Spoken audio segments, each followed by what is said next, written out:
Assalamualaikum warahmatullahi wabarakatuh. Kita akan mempresentasikan tentang branding desain komunikasi visual atau DKV.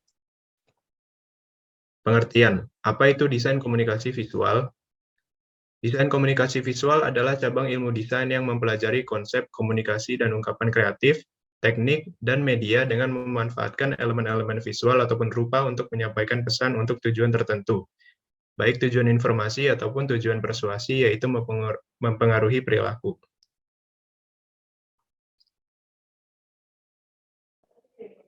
Dua, ruang lingkup cabang-cabang desain komunikasi visual.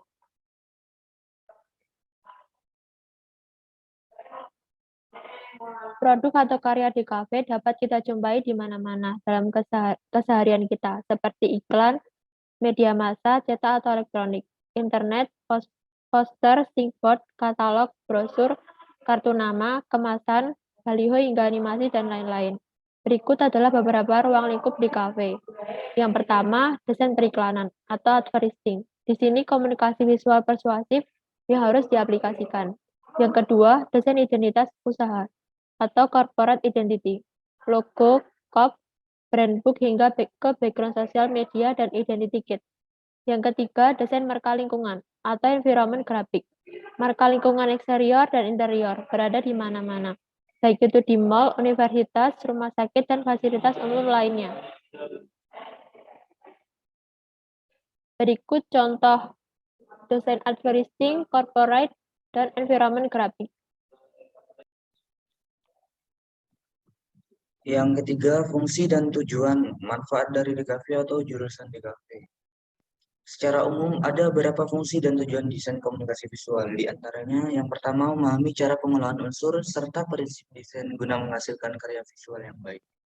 Dua, memahami sejarah, proses, dan pembuatan karya.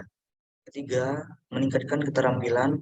Empat, memahami alur dan proses pengkomunikasian desain. Dan yang terakhir, untuk bisa meniti karir di bidang desain.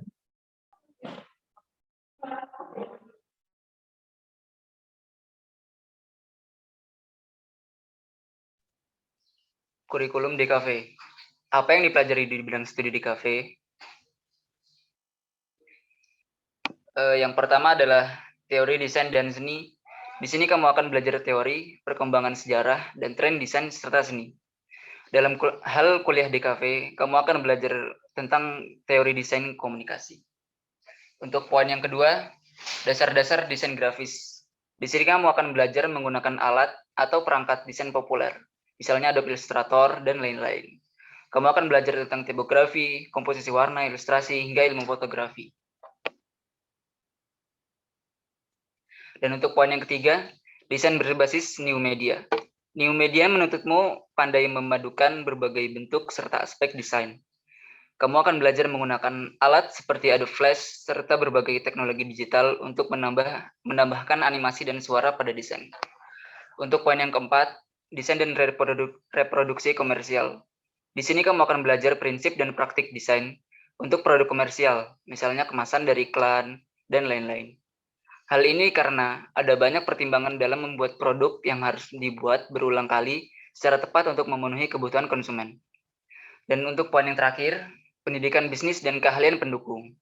Beberapa universitas ternama di Indonesia memiliki kelas seperti teori bisnis, prinsip-prinsip wirausaha, serta kelas desain profesional. Kamu akan juga akan belajar keahlian pendukung seperti bahasa Indonesia, bahasa Inggris, dan bahasa Inggris untuk presentasi bisnis. Sekian dari kami. Apabila ada kesalahan atau salah ucap, mohon maaf.